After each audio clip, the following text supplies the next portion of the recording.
Paano mo mino-motivate yung sarili mo? Kasi pag ganun, di ba, yung normal sa business natin yung ma-demotivate ka. Paano mo mino-motivate yung sarili mo?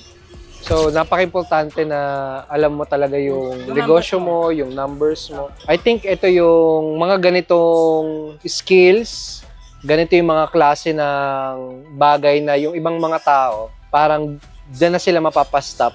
Kasi may mga nakakausap ako, may mga narinig akong affiliate na kapag ganito na yung usapan, pag numero na, kapag nakakarinig na ng mga word na hindi nila naiintindihan, KPI, click-through rate, mga ganun. Sumasabog na yung isip nila na parang, ay, hindi para sa akin to. Kasi hindi ako magaling sa math. So, nagkakaroon na kagad sila ng judgment, no? So, ikaw ba, coach? Paano mo minomotivate yung sarili mo? Kasi pag ganun, di ba, yung normal sa business natin yung ma-demotivate ka. Paano mo minomotivate yung sarili mo?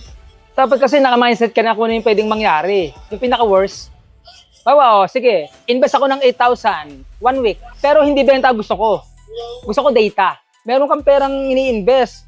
Sa iba, they think na sinusunog mo yung pera mo. Mali ka dun. I'm not burning money. I'm doing it to learn. Kaya ako nag-i-invest. Pag nakuha mo yung ganung mentality, ewan ko lang kung saan ka dadali nun.